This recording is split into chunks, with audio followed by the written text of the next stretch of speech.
Ngeli ko bengana ka bangonde na mabanga. C'est-à-dire RAP meni boye, la population boyoka bo bengana bango na mabanga. OK. Parce que ce sont des gens qui nous ont fait souffrir dans ces pays. Et aucun Congolais actuellement sera d'accord avec les régimes passés. Voilà, merci beaucoup. Vous voyez, nous sommes avec le président de la République.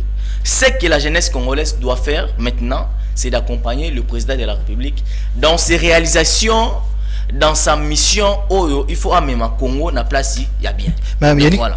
Au moment où le chef de l'État, Félix, a la volonté de développer ce pays. Mais ils ont des collaborateurs, ils ont rendu mauvais service. On a appris qu'il paraîtrait qu'il y a un ministère de la Justice, 39 millions de dollars a été détourné dans le régime. Il y a Félix Tshisekedi. Je ne peux pas affirmer cet aspect à détournement, il y a 39 millions, Okay. étant donné que je n'ai pas des éléments nécessaires pour fournir. Moi, ce que je peux dire par rapport à l'entourage du chef de l'État, vous savez, nous sommes dans un terrain politique où il y a tant de réalités que nous devons, où nous rencontrons. Alors, étant que chef, le président de la République, qu'est-ce que vous devez faire, ou qu'est-ce qu'il doit faire, c'est d'être vigilant, comme je l'ai dit ici, d'être sage et de pouvoir comprendre nani azana vision nangai, nani azana vision nangai. Okay. C'est ça le plus important. Ah. Et nous avons toujours parlé, nous avons toujours interpellé cela. Nous avons toujours communiqué au chef de l'État de pouvoir faire très attention. Ça, c'est vrai. Et nous venons de le voir ici avec le monsieur, l'ex-ministre Nicolas Kazadi, qui l'a dit que non, le président de la République, il est mal entouré.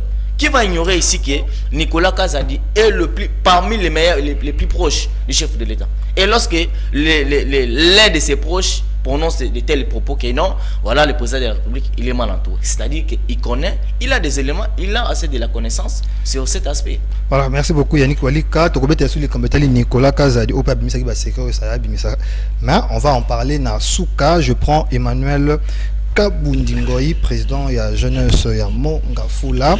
Aujourd'hui, l'ancien chef de l'État, l'ancien chef de l'État, Joseph Kablakabange, bazolinga ba lever ba immunité na pas poursuivre plutôt la justice pour crime ou à commettre en tant que sénateur à vie. Votre point de vue juste par rapport à ça et puis on continue dans la deuxième et puis troisième sujet. Bon, écoutez, je vais essayer un peu de donner une lumière à ce sujet. Vous devez comprendre que dans notre constitution, l'article 104 donne l'immunité à tout le sénateur, y compris à vie. Pour que ce monsieur doit être poursuivi, je vais vous dire, c'est une démarche d'ailleurs que j'en profite de féliciter le président du Sénat qui est à la personne de Sama Lukonde, qui avait convoqué une plénière ce jeudi pour étudier les cas de levée d'immunité de M. Joseph Kabila, tant qu'ancien président de ce pays. Et ce qui s'est fait selon l'article 107 qui donne déjà ces privilèges, qu'après la levée de ces immunités, le monsieur sera bel et bien poursuivi à la justice. Pourquoi pas aussi être condamné? Je pèse bien mes mots, je vous l'ai dit, le monsieur sera condamné. On ne peut pas trouver de négociation pour traiter ça en famille. Il n'y a pas question de traiter les cas qui concerne ou qui a trait à tout un peuple. Je vous dis, ce pays ici attend des choses à reprocher à nos dirigeants. Et le monsieur a détruit ce peuple. Le monsieur nous a détruit, nous les jeunes. Le monsieur nous a pas donné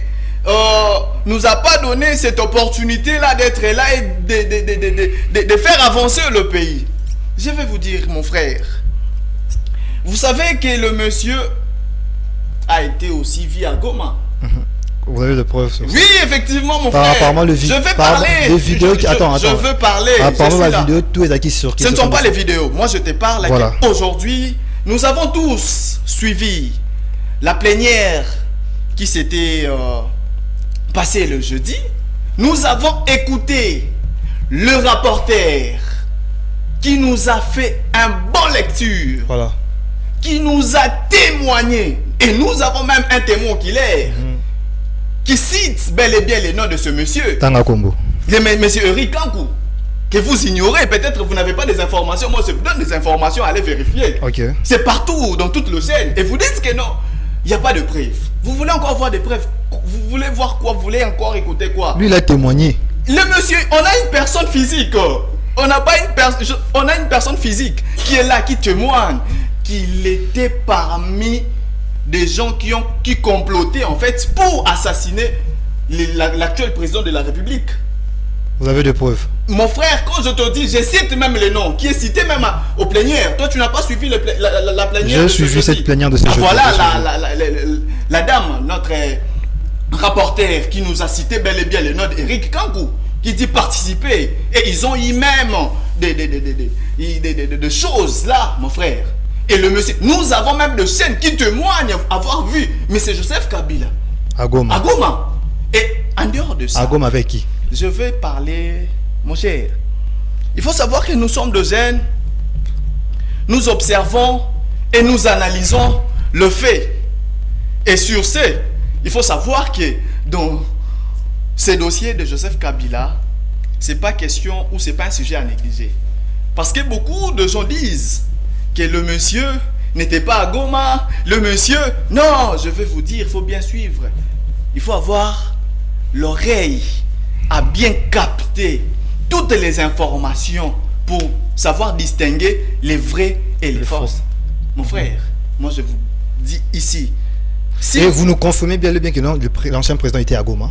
Oui, je vous dis, nous avons tous suivi. Mais Goma, c'est... Nous avons tous suivi, mon frère. Attends. La plénière. On va revenir, on revient. Goma, c'est un territoire dans la République du Congo. Effectivement. Qu'est-ce qui empêche l'ancien président de se retrouver à Goma? Il peut circuler partout dans le territoire national. Mon cher, il faut savoir dire la vérité Ok. à nos très chers compatriotes, à notre population qui nous suivent. Ok.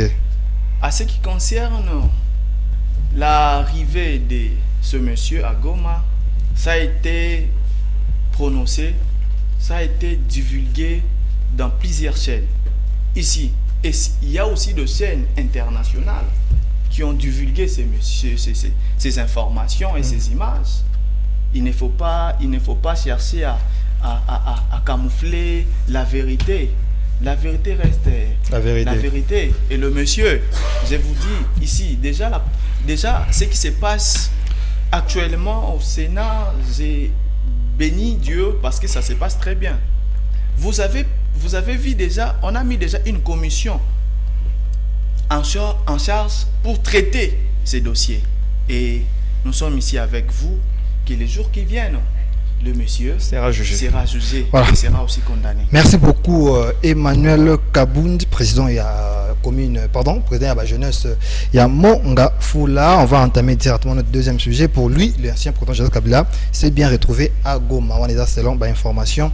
Ouais, tu copies sa vie qui est directement le deuxième sujet. Là, je commencerai avec Yannick et puis Mathieu et puis je reviendrai avec Emmanuel. Yannick Walika, aujourd'hui Jules Alinguet, l'inspecteur général de finances, l'ancien inspecteur général de finances, il n'est plus à la tête de l'IGF. Est-ce que Nakour, il y a 5 ans, est-ce que Jules Alinguet a bien vraiment géré l'inspection générale de finances? Merci pour cette question. J'aimerais d'abord avoir des réponses à cette question. J'aimerais un peu revenir un peu. Ok. Pour le premier sujet, ajouter un aspect que j'essaie de pour faire comprendre à la population que normalement, en réalité, Joseph Kabila est ancien chef de l'État de ce pays. Face à la situation actuelle, il devait être le plus consulté par le chef de l'État, par les dirigeants. Ok. Il n'a jamais eu cet amour, cette volonté à conserver la population. Voilà pourquoi Atika Naye silencieux. Et jusqu'à présent, il continue à être derrière certaines accusations Oyo Tozo vivre dans la scène politique congolaise. Donc, il devait être normalement vraiment une légende politique pour notre pays et pour notre jeunesse congolaise. Alors, pour revenir à la question Ndekonabiso Gilles, moi je peux dire que oui, parce que sous sa direction, nous avions vu des réformes Oyo Gilles Alingeti a apporté dans le cadre de l'inspection générale des finances. Donc c'est un monsieur qui mérite mieux, qui mérite nos acclamations pour notre côté à la population. Alors, ce qu'on peut dire, il serait mieux ici qu'il puisse continuer avec cet élan. Avec cet élan, c'est-à-dire cette attitude, Oyo, Azala qui n'a pas de IGF, le loi Azur retraite n'a pas inspecteur général des finances, mais il peut aussi servir la nation dans le secteur pour le développement parce que actuellement les pays traversent un moment très difficile et ça demande la compétence ou les compétences de chaque personne ou chaque acteur politique dans le cannabis. Ce que nous pouvons juste recommander à la nouvelle équipe de pouvoir non seulement se conformer à la vision de Konabango et à Lingeti, mais également de pouvoir aussi ajouter ou faire un plus par rapport à ce que Gilles Alingeti n'a pas fait. En tout cas, la République démocratique du Congo compte beaucoup plus sur vous, la nouvelle équipe de l'inspection générale des finances. Nous sommes en train de travailler, nous sommes là intacts, des communicateurs, des observateurs. Lorsqu'il y a un problème, nous ne cesserons pas de passer dans les médias pour que tout interpeller. Mais au regard des réformes, plusieurs réformes que Gilles Alingeti a apporté dans le IGF, non, je trouve qu'il a un bilan. Pourquoi c'est toujours au Congo Gilles Alingeti a joué retraite, mais on voit que Oyo a remplacé, il est le plus vieux que Gilles Alingeti. Oyo a mis la retraite, il est le plus jeune par rapport à Oyo à côté. Est-ce que vous vous êtes renseigné de savoir Agia Alingeti? Le nom du nouveau chef de l'inspection générale des finances, ça m'a un peu échappé. Voilà. Christophe. Voilà. Le problème ici, ce n'est pas... bon, là, je peux compter. Mais le problème est de l'expérience, la carrière politique ou l'administration. Ok. Ouais, Gilles Alingeti à cause de la plus âgée, à cause de la moins âgée. Mais en termes, il y a expérience dans l'administration. Est-ce que Gilles Alingeti a une expérience plus que Christophe a une expérience plus que Gilles Alingeti? C'est ça où se pose c'est là où se posent les problèmes. Okay. Donc nous espérons que Gilles Alingeti, il a apporté de nouvelles réformes dans l'institution. Vous avez vu plusieurs rapports qu'il a publiés. Ça, c'est du jamais vu. D'ailleurs, c'est sous le président de la République qu'on a constaté l'efficacité. Il y a l'inspection générale des finances. Moi, personnellement, en tout cas, excusez-moi, IGF de manière superficielle, de manière. Il y a l'icolo. Je ne connaissais pas vraiment l'inspection ou le vrai travail. IGF mais sous le président de la République, avec Gilles Alingeti, on a vu des avancées très significatives population et avancées. On comprend aujourd'hui que non, ceux qui ont détourné Bambongo, inspection générale et quand a interpellé. Nous avions vu même par rapport aux alaks qui publiaient, notamment dans l'Université pédagogique nationale, il y a eu des rapports. Donc, dans l'institution Belé où l'IGF a publié par rapport à détournement, il y a eu déjà un salaire, il y a 5 personnes. Dites-moi vraiment, comment vous allez aimer, comment ce pays va se développer? Quelqu'un qui a 5 numéros matricules, quelqu'un qui a 10 numéros matricules, il aura un salaire chaque fin du mois. Ça, c'est être égoïste. Mais grâce à IGF, grâce à Gilles Alingeti, il y a eu vraiment des réformes. Biso quand même, population et jeunesse, toujours saluer beaucoup plus. Et nous espérons que dans la nouvelle équipe Oyekoya, et